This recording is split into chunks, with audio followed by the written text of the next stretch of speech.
Hi everyone, it's Monday night, 9 o'clock. It's time for Use It or Lose It, the show where we review all of the weekend Super Rugby. And also we'll have a look at the Six Nations games as well. Basically, any topics that you want to raise, please bring them up with us and with the panel and we'll discuss them. It was certainly a big weekend of rugby. 6 Super Rugby games, 3 Six Nations. And one man you'll notice is missing tonight is Couch Critic. He's over in Australia. I saw some tweets today. He's looking to watch the Lions practice over there in New South Wales. That's where he is at the moment, but he'll be back in a couple of weeks. But let's introduce you to the panel. I'm going to start in my bottom left. Tyler, good to have you back on the show. Busy weekend of rugby just passed.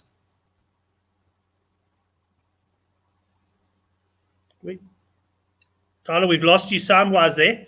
I'm going to come back to you. I don't know, we could hear you beforehand. I don't know if you've plugged something in or whatever, but I will come back to you and test you out. So let's go up to Andre. Andre, welcome back to the show. Thank you. Thanks for having me again. Excellent.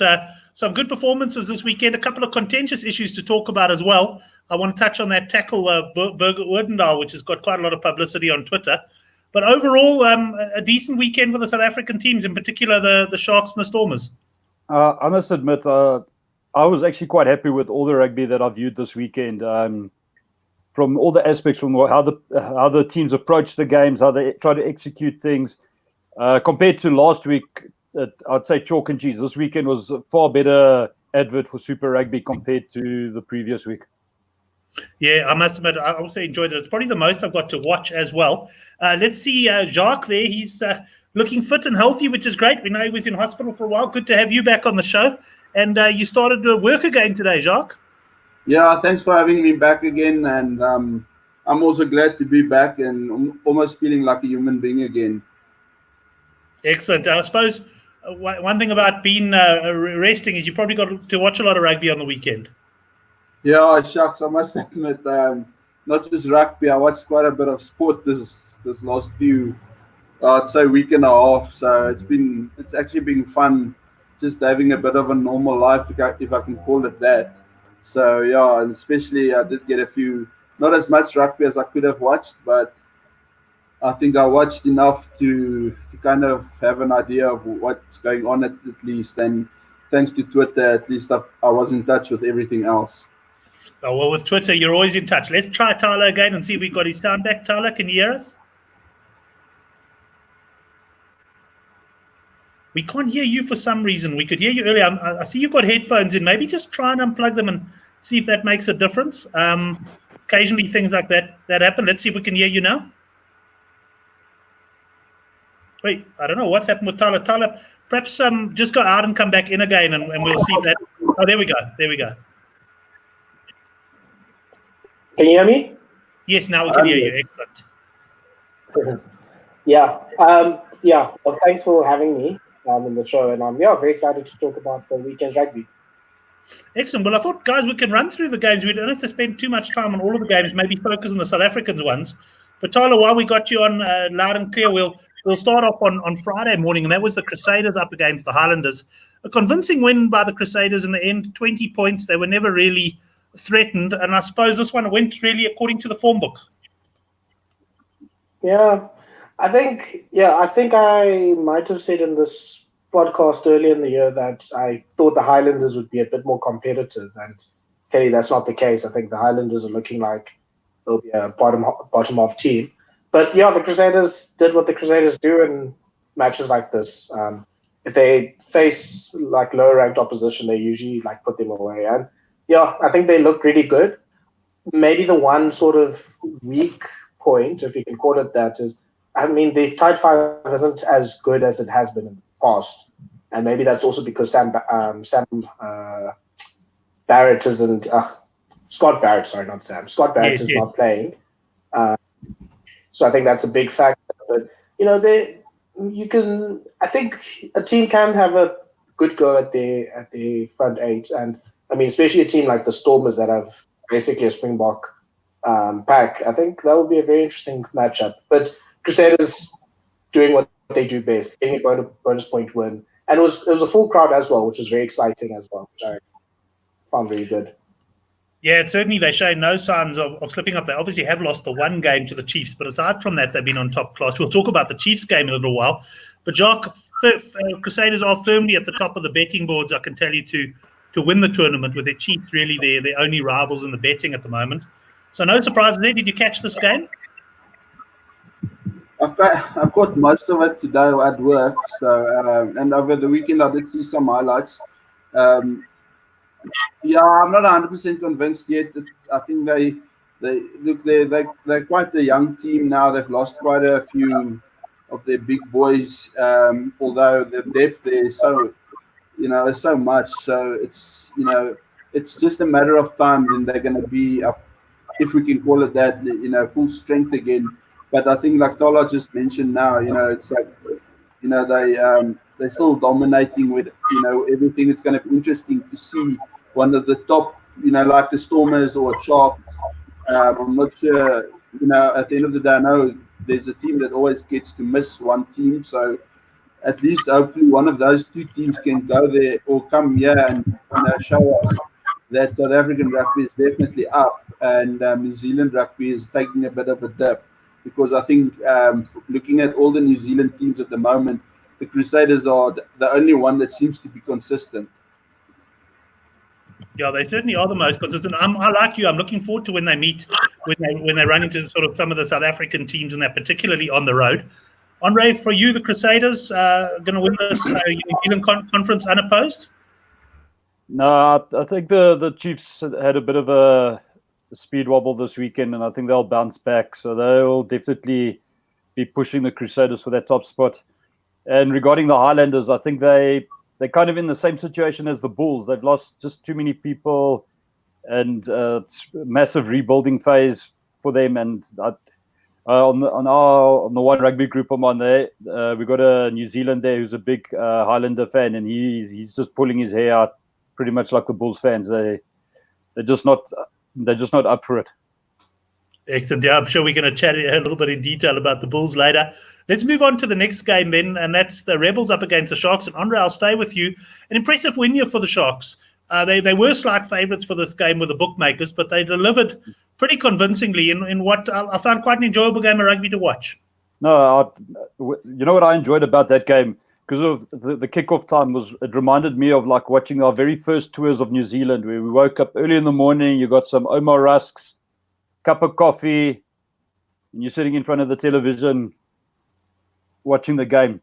What I really enjoyed about that game was, I think that's probably the best game we've seen Noche play in for a very long time. I'm not saying he hasn't played good games, but that one was particularly special. Another two things that stood out for me in that game was, I think they'd learned from that previous week with all the disruptions and everything that happened, where the previous week they had those injuries before the game and like within the first 10 minutes. So I think it shows like how a team can perform when when the team is stable throughout the week and leading into the game, and then that first half hour. Bosch's defense was a massive talking point during that game and after the game. And people throwing up statistics, trying to compare him to Willie Leroux or Pollard, who's more busy. So, we got onto the statistics to have a look. But I think for me personally, if he really wants to put up his hand for a spot in the Springboks squad, he's going to have to start, like Rassie said, start winning a few more battles. To me, it's kind of like he picks his battles, and then what happens is you only see him at specific times. And in Test rugby, you can't have that. Another player, again, I think he had a great first half, fussy, but in the second half kind of tended to fade away. But I think we will see over the course of the season, we'll see how he improves and how he takes responsibility for the back three. Excellent. Well, let's go on to Tala. Tala, I know you mentioned your connection's not the best tonight, and I've got to say I'm having all sorts of Wi-Fi problems as well. I'm really, really disappointed the last week or so with my Wi-Fi. These service providers are getting away with murder. But what do you make of that? I mean, I've got to say that Sharks backline for me is just superb. If they can pick their first string backline, they're going to be hard to beat this season.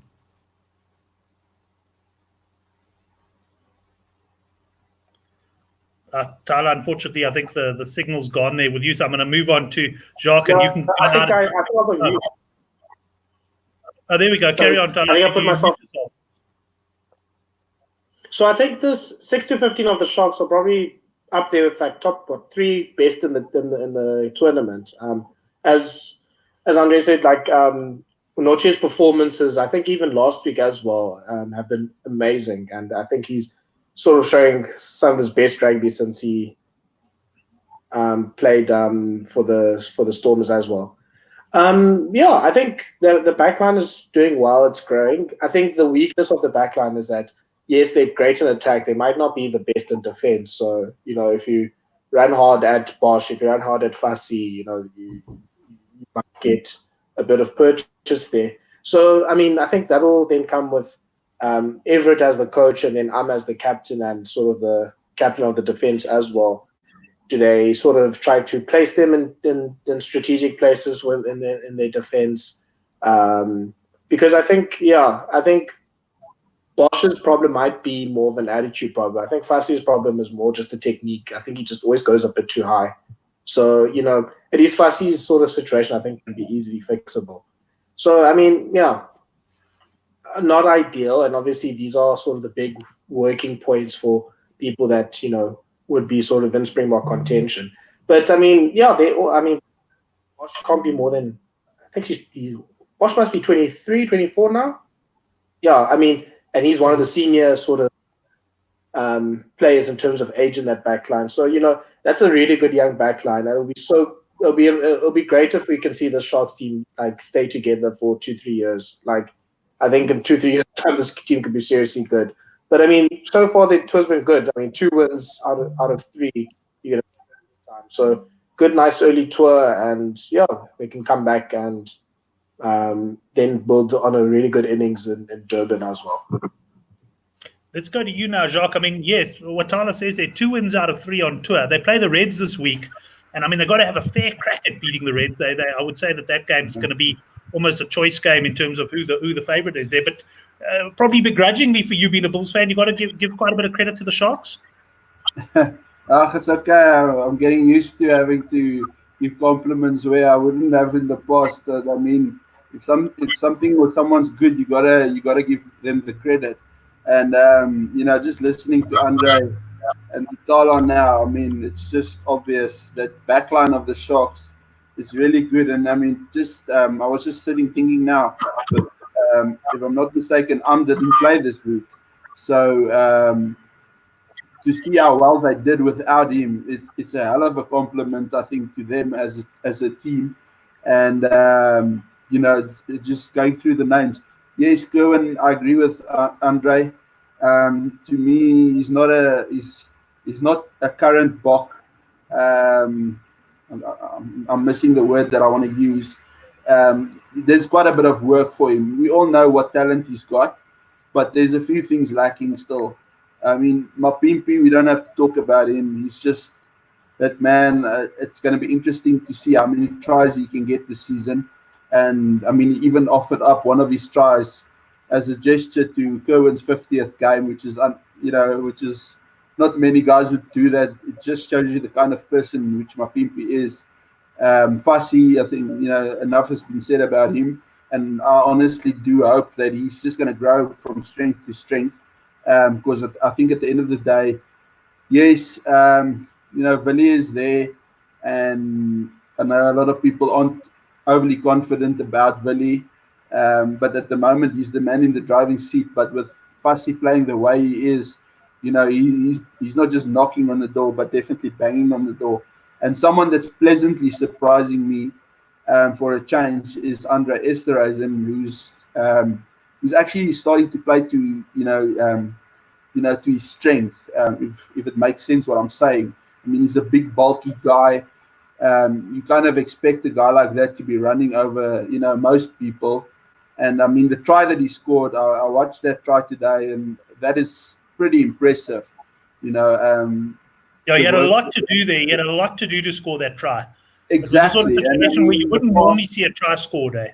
Yes, exactly. And in the past, he's had less to do, yet he's fumbled, balls and squandered some easy tries and stuff. So And I think it's the second time this season I've seen him do something where he's actually put in the effort to get over the line and actually score.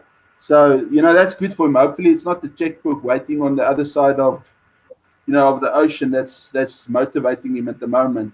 But yeah, you know what? At the moment, the Sharks are really, really doing well. And yes, also, I just got to mention, Noche, I think 3 weeks ago when I was on the show, I did also mention, he's showing he's not lazy, as I think I used those words. He's starting to show something. And what I saw from him this weekend was just even more impressive. So, as much as I hate to say it, I really hope the Sharks can just get better from here on out. Yeah, so I don't get the feeling, guys, that the Sharks play their best rugby away from home just because of the conditions more than anything else. If you look at the Sharks backline, for example, they're actually ideally suited to sort of almost Ellis Park-like conditions, with their hand. And they've got to play so much of their rugby down in Durban where it's greasy and you don't really get to see the best of the guys. But it was certainly a good performance. And the South African Conference is shaping up really well. The Jaguares are obviously right there. And, of course, the Stormers are unbeaten. But let's get on to the next game I want to just touch on, because this was the upset of the weekend. I can tell you as a betting man, virtually everybody I know was on the Chiefs to win this game by 15 points or more. I thought I'll be conservative, and I went by 9 or more. I thought, well, surely that's going to come in. The Brumbies raced to a 26-0 lead. And, Andre, let's go to you there. Nobody saw this one coming, surely. No, I think the first thing that got said within 20 minutes was Super Brew in its chops. Everybody complained about that, yeah. But I actually jumped. I'm not a big betting man, but when I saw they were with that quick lead, I quickly jumped onto the betting platform and made a good 50% profit there on that game. So you backed the Brumbies to win outright then? Yeah, just a straight outright doubled my money. But yeah, I gave that game a quick skip to do some parenting, but I caught like the last 10 minutes of the game, so it would be probably unfair for me to really comment on the game as a whole. But I think I don't know what the Chiefs did, because they should not have given that game up to the Brumbies. Well, let's go to Tyler now and see. Hopefully, Tyler, your connection is better as well. This was a shock result. And I guess for me, the thing I'm looking at this game and I'm saying, I don't know what to make of it from a Chiefs perspective, but I also don't know what to make of it from a Brumbies perspective, because the Brumbies really hadn't shown too much, up until this point. They'd lost to the Highlanders at home the week before, and suddenly they go and beat the Chiefs on the road.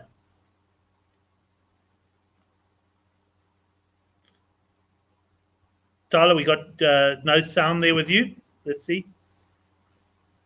Give you a sec to try and work that out. Really battling from a technical point of view. How there we go. Keep going. I moved to a new flat, so it's, I think the network is good as networks or where I used to live. I think with the Brumbies, I think this is more of the Brumbies doing well than the Chiefs doing badly. I think the Brumbies, from what I saw, also just had a really good game. I also didn't watch the whole game. I watched sort of the extended highlights, but it just looked like all the big players were playing well. Tom Banks looked like he had a great game. The Flav looked like they had a great game. If all the good players step up, they're not a half bad team. And I think they probably are. Clearly, actually, they're probably the best team in Australia. So, you are. They shouldn't be too far from like the top 3, top 4 at the end of the tournament. So I think it just shows with sort of the Crusaders and the Chiefs not being too far ahead, that on their day the Brumbies can travel to New Zealand and cause a bit of an upset. So that's good for the competition. Certainly is. It shows you that you just can't take anything for granted in Super Rugby. And Jacques, did you catch this game? For me, I'll tell you what, I do think the Chiefs underestimated the Brumbies, just even some of the team changes they made. But before they knew what happened, they were sort of 19-0 down. You expected this massive comeback in the second half, but the Brumbies scored first, and it was really game over from there. I must admit, I saw only the extended highlights, and from what I saw, was pretty surprised at the way the Brumbies were going at the Chiefs. I mean, geez, they looked like a man possessed. So, I mean, it's really good seeing that kind of rugby coming from them. Like I think Tolas said, it was a matter of, the Brumbies just bringing their best and, the Chiefs just not arriving at the mark. So I thought the Chiefs would come back in the second half, even though they were 19-0 down or something. I still believe they could do it. At one stage, I thought they were going to do it, but I think the Brumbies just managed the game. Kudos to them. If they can do that again in New Zealand, that's going to be amazing. But I don't know. Putting in an effort like that week in and week out takes quite a lot. Excellent. I hope that the sound was a little bit bad there, but I don't know if that was my connection or if everyone else heard it like that. But also, I was just trying to look up while you were talking. I was trying to look up the Brumbies fly half, the number 10. His name escapes me right now, but I thought he was absolutely superb in the game as well. Could be a real up and comer there in the 10 jersey for Australia. Let's go on to the next game though, and Josh, I'm going to stay with you. It's the Sunwolves 6-5 and the Red 65.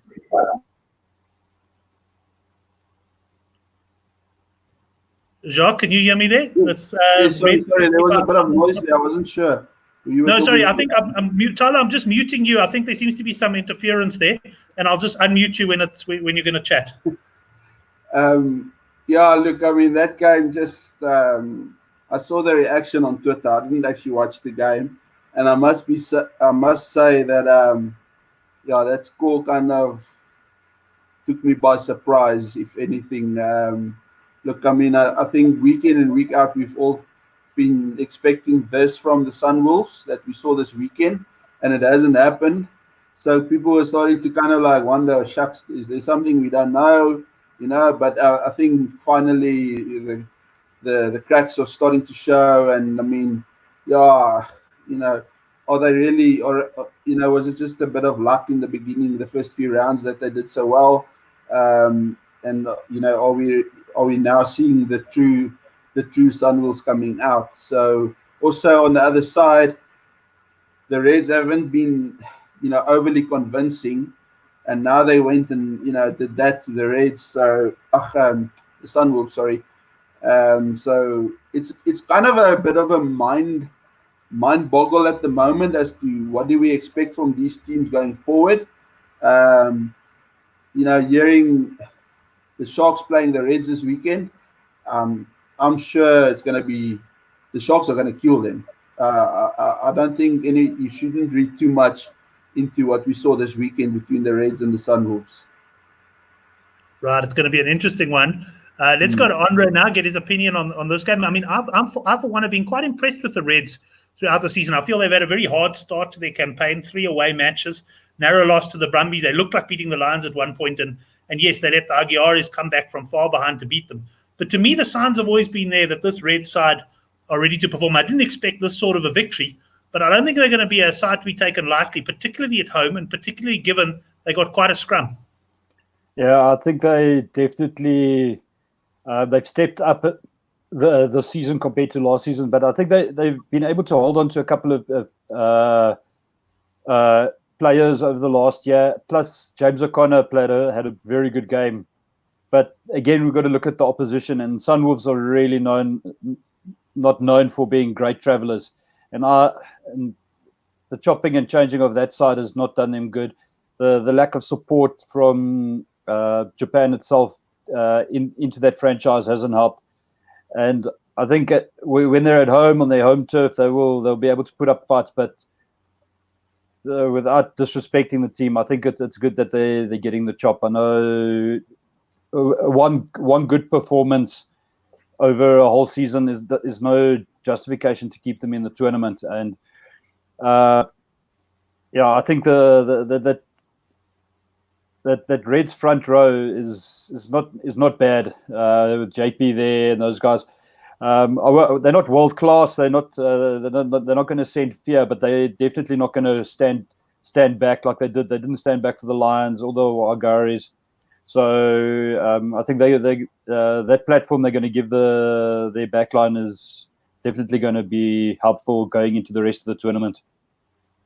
Excellent. Well, let's see. We got Tyler back. I could see he popped in and out again there. Tyler, I've unmuted you now. We do seem to be getting a bit of feedback on your line, though. I don't know if let's try and hear you out, and we'll give it one more attempt there. But I guess we were just saying, from a Sharks point of view, they got to respect this red side. So it's not a bad side at all. There are more than a few Australians in that team.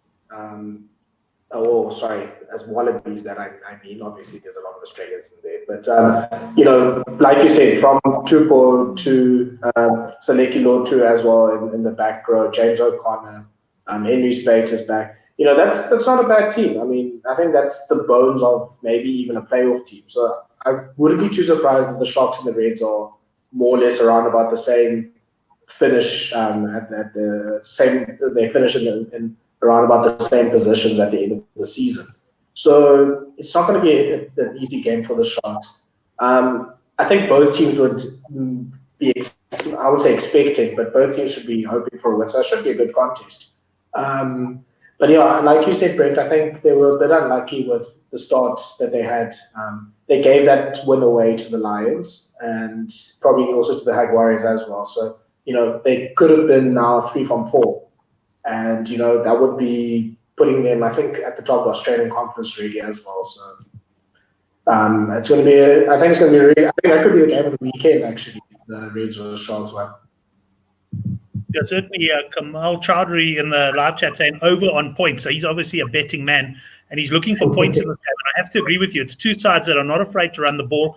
I'm enjoying the way the Reds are playing as well. And I think that could be a high-scoring game. But while we got a decent line there with you, Tyler, let's stick with you for the Stormers against the Jaguares. First points that the Stormers have conceded at home this season, but they still got up and won fairly comfortably. Yeah, I think the Jaguares just showed that they are, a serious team this year. I mean, they were the losing finalists last year, and I don't think they'll be too far off that finish again this year. So, like I said earlier, a Springbok forward pack. So, they're able to grind out those sort of results, especially when it's all wet and rainy in Cape Town. From what I saw, it looked like Damian Phillipson wasn't too bad in the rain. I think every week is a learning process for him. So, he hasn't played a lot of rugby at 10. So I think he'll sort of slowly but surely just gain sort of more and more experience in that position. And yeah, Herschel Jantjies is just magic. He's able to create things out of nothing. The interception try is just another example of that. And I think, you with someone like Herschel Jantjies, he has a bit of that sort of Colby, Geo Aplon type of can create magic out of nothing type of player. You need one of those players in order to win the big games. I think the only concern I have with the Stormers at the moment is just that 10, 12, 13 combination. They're still, I think, trying to get to know each other. Maybe Jamie Roberts is not familiar with the Afrikaans backline moves yet, but slowly but surely, I think the midfield combination is going to start gelling a little bit, I think. Before we move off from you then, just to ask you, Damian Phillipson, do you see him as a 10 or do you think he should be back in the 15 jersey? I think he's a 10. But it'll require maybe a year or two to refine him, if I can put it like that. Yeah, but I can understand why people sort of jump from one to the other, because there's a lot you can see with his running game where you think if he has a lot of space, but having him near the game line as much as possible, it's such a great attacking threat. And unlike some of the smaller fly-offs like Jantjies and Bosch, he can hold them. He can do the job in defense as well. So it's not like he can send a lot of flankers down his channel. So I think he has the makings of a good 10. I usually want a player to specialize at 10 or 15 as early as possible, and I'm not 1,000% sure. I'd be more than happy to give Willemse the season at 10, and let's see how he does. And then, yeah, maybe between Dobson and Erasmus and Ninaber, they can make the call after that. Excellent. Yeah, I like the way you're thinking there. I must admit, I do like him as a 15, but it makes sense to give him a good run as 10. Andre, what do you think about Willemse, first of all, and secondly, the Storm? Willemse, like during the game or just after the game, I said Willemse and fullback go together like peas and carrots. From the first time I saw him playing with the under-19s, when he had space, he really could open up the field and do things. I think at 10 he's just too close to the action, and his speed and decision making isn't quite there yet. If they've made when I say that, I mean Western Province coaching structure. They've made the decision that he's going to be the starting 10. That's the call they've made, and I think over a long period, he will then get better and better. But I think at this stage, like when they come up against the Crusaders and the Chiefs, they're going to need a proper general at fly-off. And I think that's where Jean-Luc du Plessis is going to come in. And I think then Willemse at fullback with du Plessis at fly-off might just give that backline a little bit more structure to try and execute what they want to do with the forward pack dominating.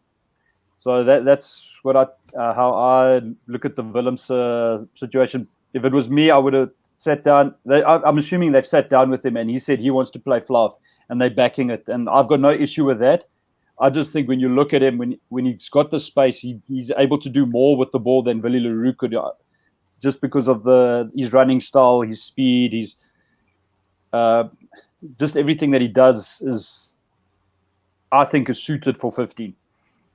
With the game as a whole, I actually jinxed the Stormers because just about 10 minutes before the Jags scored their try, I put out a tweet and I said another egg loading, and unfortunately that kind of went tits up for them. So I'll take the blame for that one.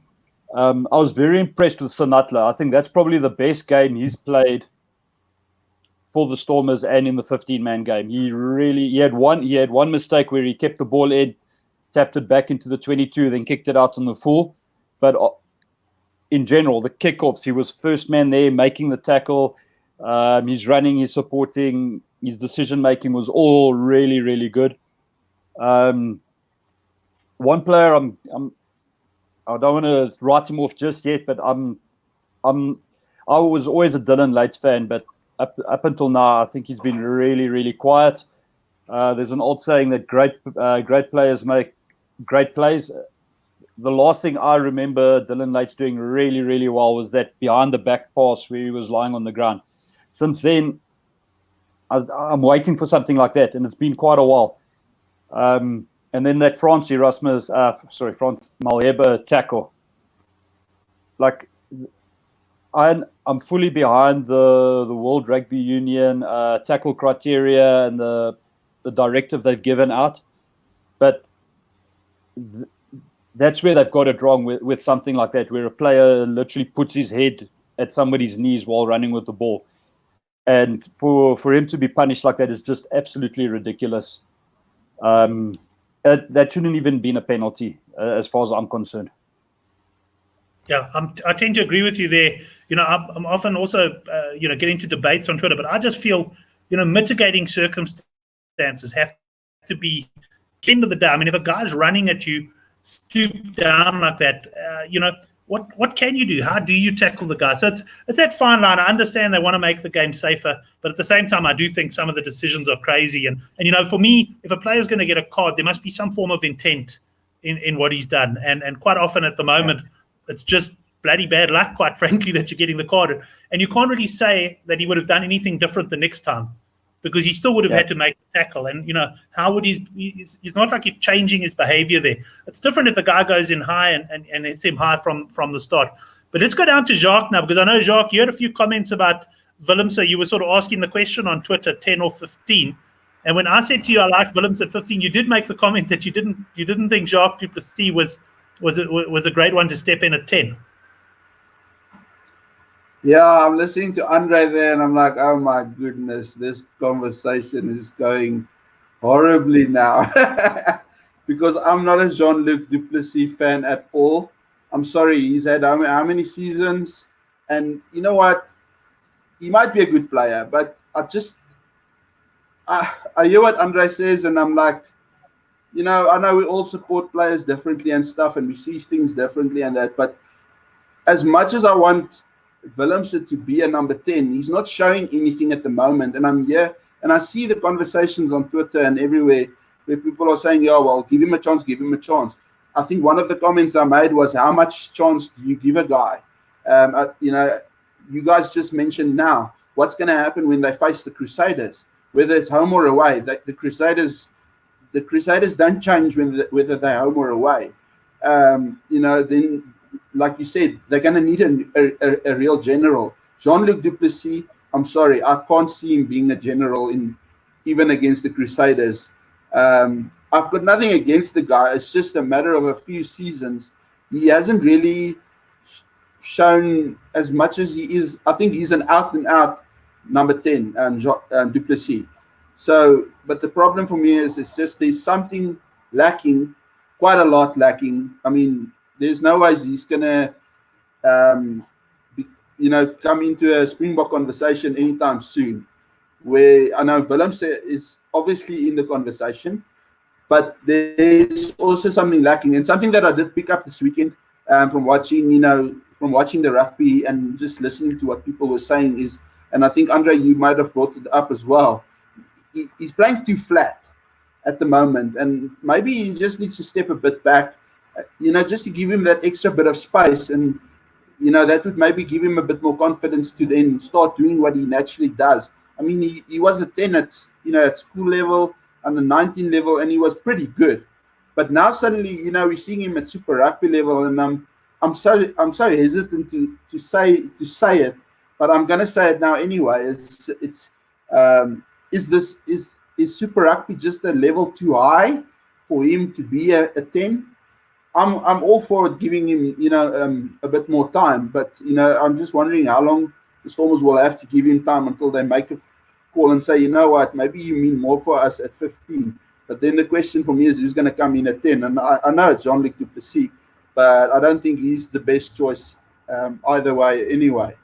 So, it was just something I picked up, and I know it's a conversation that's been going on since before this season started, and I think it's a conversation that we'll be having on this platform for a while still.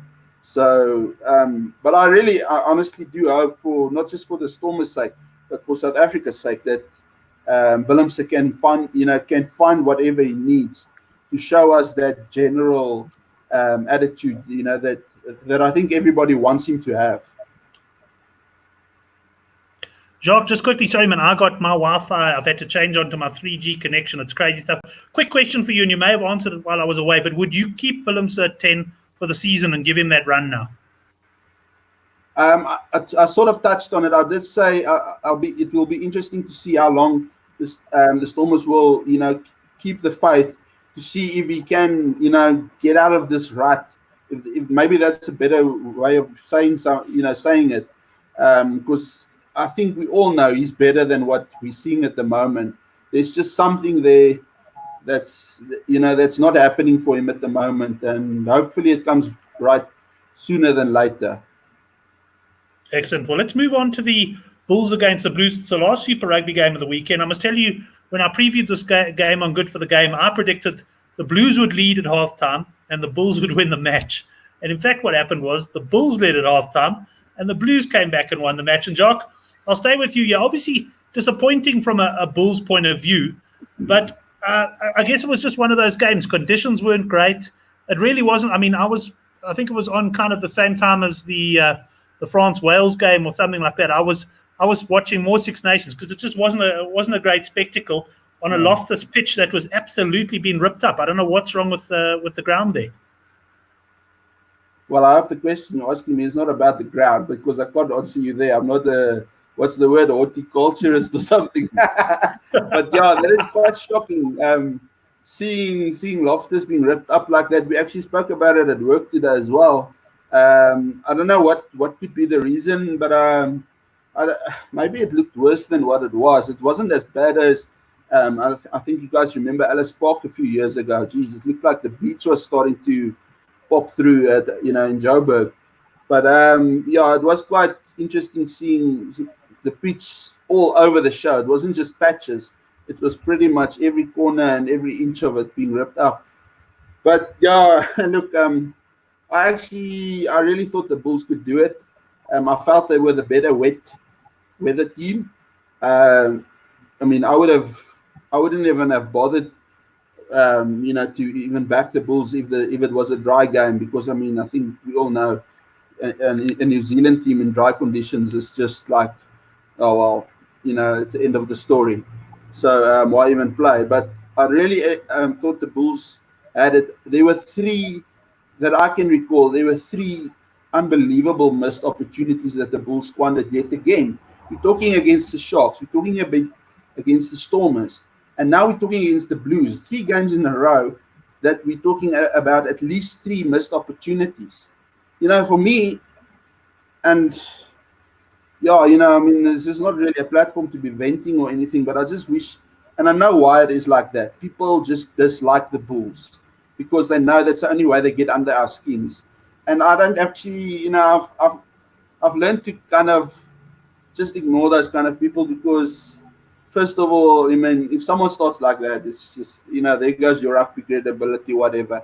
Because in all honesty, and I still believe it, if this team gets it right, they're going to get it right well. And they are so close to it. But there's just something there.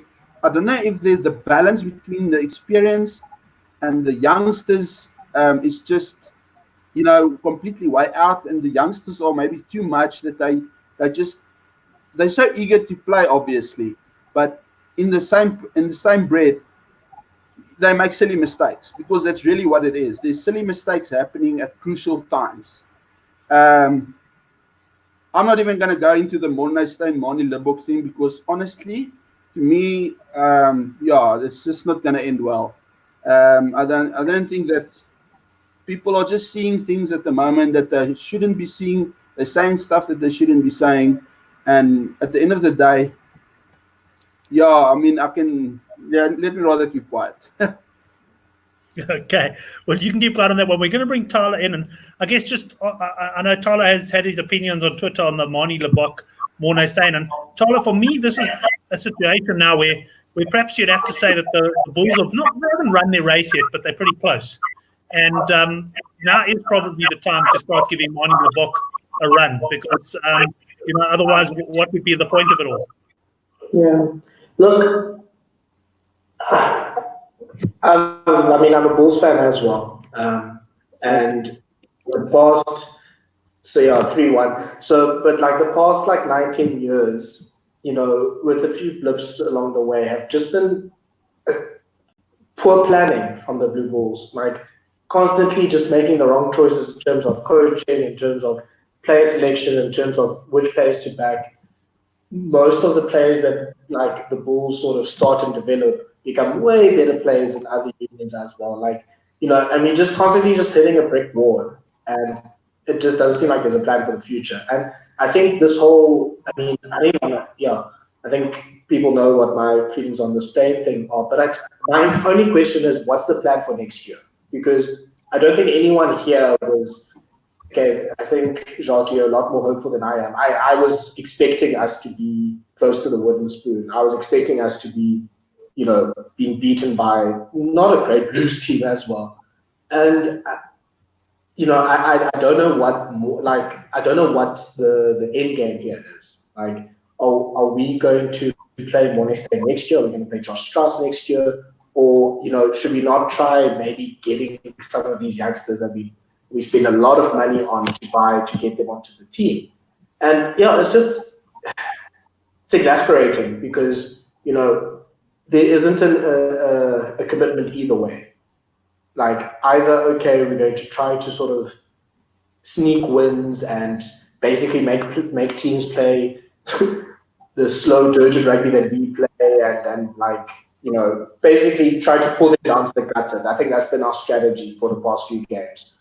Or, I don't even want us to throw the ball around. It just doesn't make too much sense having, Moynister as your fly off and your back three is Geland, Speckman, and Hendricks. There isn't a match in terms of the skill set that the back three has and the skill set of the fly off.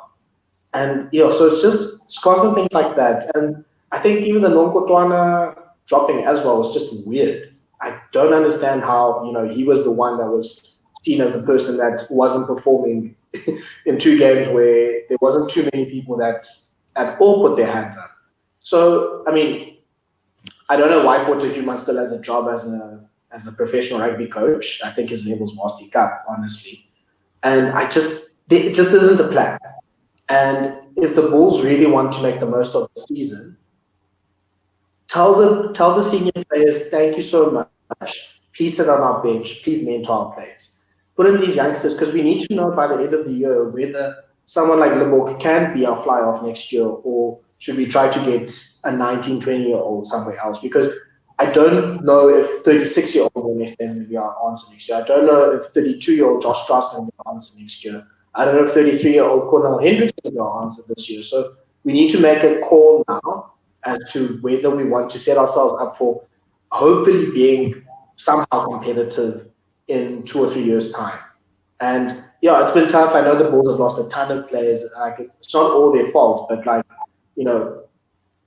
can't think of too many players that have gone to the Bulls and become better players. Probably only the props, Koboka and Yagane and maybe Sneymar, but other players just haven't even reached their potential. And I'm just now wondering, what are we going to sort of sell to other players now that are coming up to say, your rugby career and your future in the Bulls is safe and secure? Well, let's go up to Andre and get his opinion on the Bulls there and the comments that Tala and Jacques have made, Andre.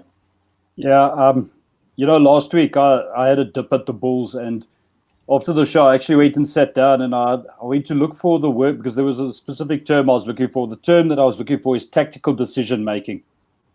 And I'm not trying to defend players or anything, but the only player that when I look at that Bulls side that's got the ability to make good tactical decisions is Morné Steyn. So for me right now, if I was going to use Morné Steyn, it would be to get us into the right areas so that we can exploit a big running player like Johnny Kotze and Cornell Hendricks and Speckman's Magic and bringing Geland into it. The problem is, we get into those areas. When you look at the statistics, we're dominating territory. But then you've got a flank coming in from the side, giving away a penalty. You've got Hendricks knocking the ball on. You've got bad decisions being made by the players around the guy you brought in to help you exploit the good that players like the back three have for us. And added to that, like if we go back to the Stormers game, the decision making on the field was atrocious. There's nothing worse than being given 3 points because you're physically dominating and you're getting over the gain line, you're winning penalties for offside, players coming in from the side, and you decide to take a scrum or kick to the corner when you know you're up against a team that is known for defending, that's got a great maul defense or has got a far better scrum than you. I think the only shining light that the Bulls have are their starting 2 props. If I move away from that, I went and checked, Marius van der Westhuizen isn't in the Bulls. Now, people are going to think I'm complaining about the ref here now. I'm complaining about the Bulls. They've had him in 6 matches. They've only been able to win twice. They're now on a 4-match losing streak with him.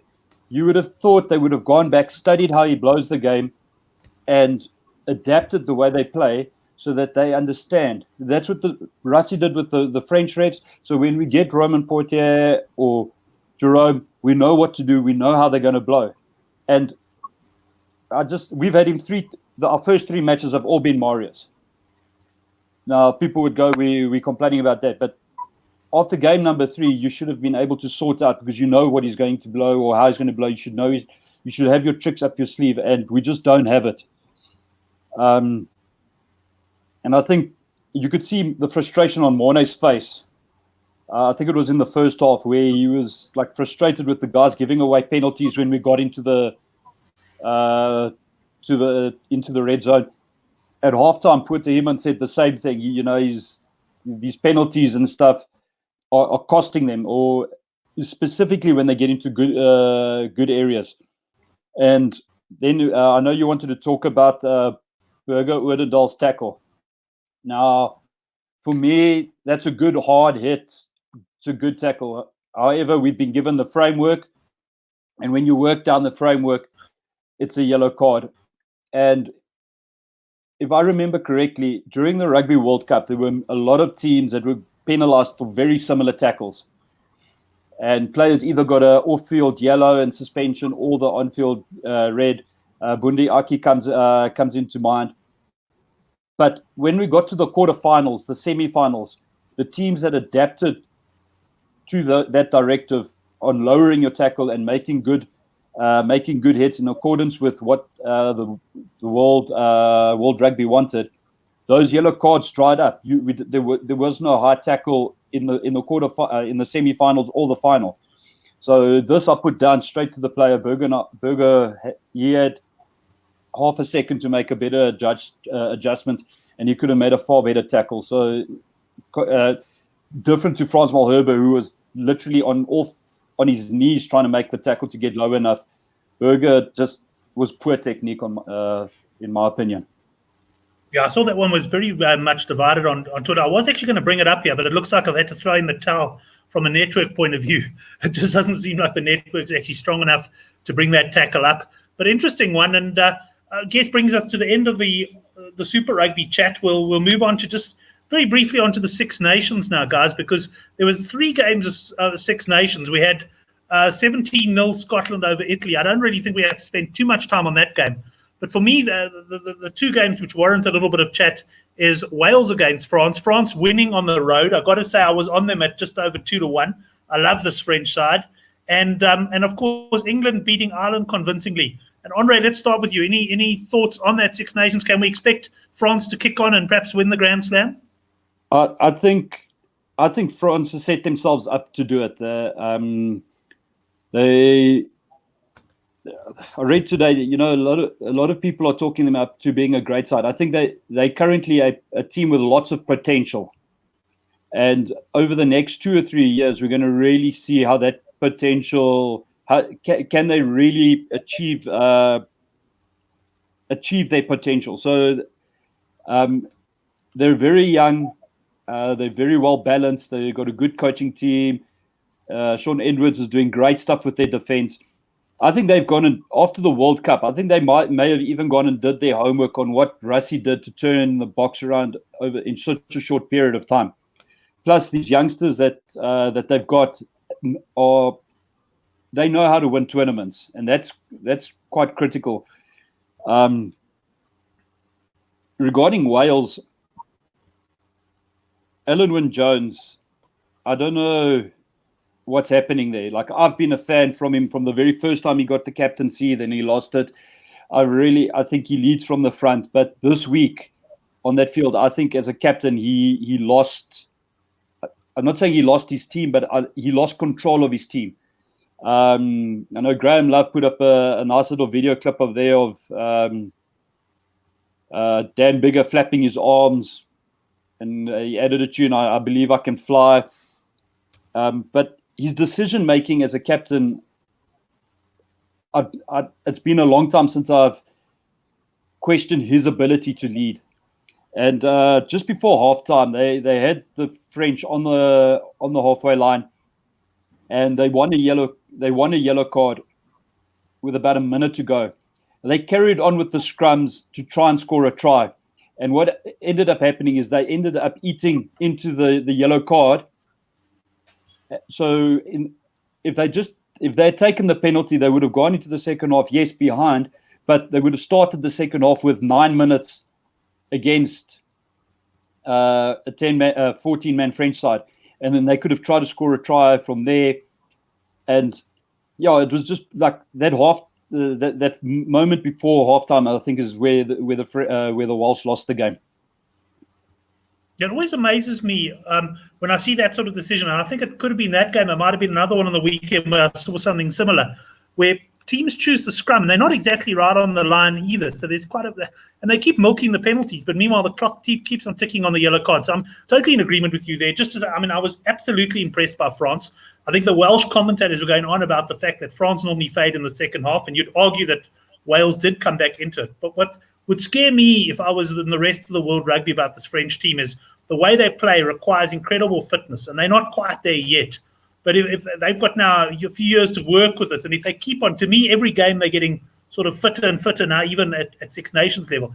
And if they can put a squad together that can play that sort of tempo and that sort of pattern for 80 minutes, well, it's going to be very, very interesting when they're at home in the World Cup in 2023. Jacques, let's pop down to you, though, and get your thoughts on the Six Nations. I didn't watch much of it, but I did catch a lot of it today, while working on it. And something that I've been thinking about the last few weeks, I mean, I heard somewhere that the average age of this French team is like 24. And, the more I think about it, and the more the results are coming through every week, it's like, what is this team going to be like in 4 years' time? To play this kind of game for 4 years is asking quite a lot. But at the end of the day, in 4 years' time, it's 4 years of experience that these young boys have gathered, and then they'll be proper men. And I mean, you can say whatever you want to. They're going to be a force to be reckoned with. And it's going to be interesting to see. I mean, you're not seeing this kind of drastic changes and team setups anywhere else in the world. Most of the guys are just carrying on from where they left off, as per the normal run-of-mill, year-by-year thing that tends to happen. You don't see that kind of overhaul with any kind of team anywhere in the world. So at the moment, it seems to be working. Whether they're going to be able to keep it up, it's a different story. I can't remember. I think they're playing Scotland next, and then they've got Ireland as the last match. For me, it's kind of a bit of a, if the French can keep on playing the way they are, Scotland's a no-brainer that they're going to get a bit of a workout, but it's ultimately going to come down to that Irish game, which is going to be a hell of a match. I think, thankfully for the French, that game's going to be in France. So, that's already, a bonus for them in that regard. But at the end of the day, the Irish will come at them. From an England side, England's England with Eddie Jones. It's always, now they've won and it's suddenly the talk of the town again. But I don't honestly, it seems like they forgot what happened, was it 2 or 3 weeks ago, so they've already lost to the French. At this stage of the game, they can only be hoping for a miracle, where maybe Scotland somehow get lucky against the French. Then suddenly it's open season. But, and also there's some dodgy stuff going on. I mean, Owen Farrell doing what he's doing and claiming stuff. And, you know what? I don't know. It's just a bit of a... I don't know how long the show is going to carry on for, but it seems like at least Matt Proudfoot is getting something right. He's at least earning his pounds or whatever he's getting paid in at the moment, because he's... it looks like the forwards are starting to do a bit better, and it works because, they did quite well. I think a lot of people thought that Ireland might, win this game. But, it was like I saw a few tweets before the game saying in the past, you'd say, England's got this, especially playing at Twickenham. Now it's not so much the case anymore where you won't put down all your chips on that anymore. But anyway, that's, in just touching briefly on Italy, I just feel sorry for Franco Smith. I don't know what he must be going through or what he's thinking. He must probably be thinking Bloemfontein is such a better place. But oh well, I guess hopefully the money is good. Yeah, I must say, and the poor old Italians, they really are battling at the moment, because I thought Scotland were pretty poor on the day as well. In fact, I know myself included, I followed a couple of guys in the Good for the Game forum going overs on points in that game. And it was an absolutely low-scoring game in perfect conditions. It was just a very poor game of rugby to watch. I've got to say that the Wales-French game, totally the opposite. I thought it was an incredible game to watch. Very impressed with France. Just got the feeling that Wales, they're lacking that X factor as far as scoring. You know, when France were ahead, I knew Wales would come back at them, but I had quite a lot of confidence that France would be able to keep them out because Wales just seem to lack that cutting edge at the moment. And Tyler, let's bring you on there. Any thoughts on the Six Nations? Did you manage to catch any of it? I think just the first thing is that I think Franco Smith would prefer crying about his team in Rome than in Bloemfontein. I think personally that would be a better option. Not too much to talk about with Italy and Scotland. I do though think that Scotland maybe they might pull a surprise against France. I think it helps that France have a week off. If this game was this week, I think France would have been a bit too tired to do a double in Cardiff and in Murrayfield as well. So maybe the week off would help them. But you know, the French tactics are quite high risk, high reward. They're obviously quite familiar to us Springbok fans. Aggressive defense, pushing up. I saw Dupont doing, I think, his best Pafterklack impression that he could. And, you know, that thing tires you out. So I think week by week, you know, as they get used to it, as they learn to trust each other more, you know, it can sort of produce results. But I think on the day, a team can catch you out and a team can sort of exploit gaps if players aren't at their stations. But yeah, France had a brilliant game. I thought they would lose in Cardiff, and I think they just showed a lot of maturity in that situation. You know, Ntamak, I think, played an absolutely classy game. He's way too young to be playing a game as mature as he did. He was really able to control the game and get the passing going, and also made the interception try as well. And I have a lot of time for the back row as well. You know, I don't think they're necessarily individually as good as some of the other back rows around the world, but as a unit, they just are able to get everywhere and they're in the opposition's faces the whole game. So yeah, France, I think, just, you know, it's pretty scary what could happen if France does into a France and, you know, fires the coach in a year and everyone hates each other and we have a revolution of sorts. Like, if this team actually just stays together, like, you know, it'll be players all with 50 caps and they're all about 28 in their peak, and you know, it'll be very scary to face them in Paris in the World Cup. Wales, I think some players, they're missing some players. Obviously, Davies, North went off, and Liam Williams, and I think Faletau's still coming back into form. I don't think it was that bad. I mean, obviously, how they're acting was a bit ridiculous, but I don't think they're too far off. There's enough there to think, you know, maybe they could sort of get themselves back to it. But I think a big question for them is just replacing Alan Wynne-Jones in the lock position. Like, who's going to sort of take on that role and drive the engine room in the forwards. In terms of England versus Ireland, I think the France win at Cardiff gave a bit of context to the France win against England. You know, that maybe people overreacted a little bit to the England performance. You know, they got beaten by a really good team, as we're seeing now. And I think, you know, England aren't too far off themselves, and I think they can also.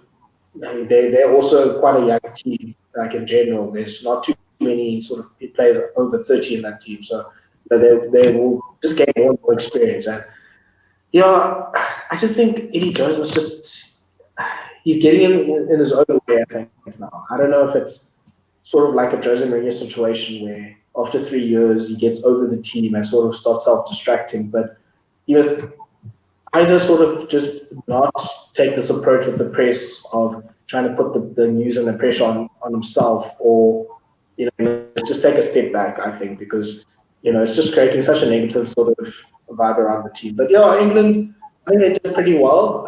It looks like the Courtney Laws experimented six is working, and Curry's playing pretty well. I'm a big fan of the Farrell forward sort of double pivot system as well.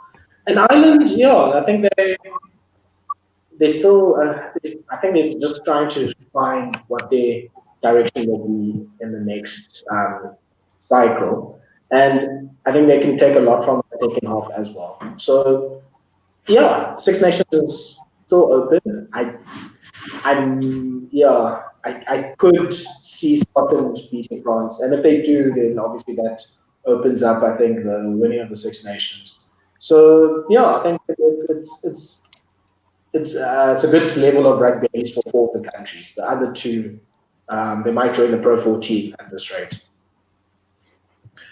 That's it, Tyler. I'm gonna just close the sound off there on you now, but fully agree with you on the Six Nations. In fact, I've got to say that I love this tournament. You know, I really watching that Wales French game. I unfortunately didn't get to see too much of England Ireland, but the quality of the handling in that Welsh French game was also superb. But guys, that brings us to the end of the show. I'll give you each an opportunity just to make a final comment and perhaps give me a prediction. I want to know the Bulls against Jaguares this weekend.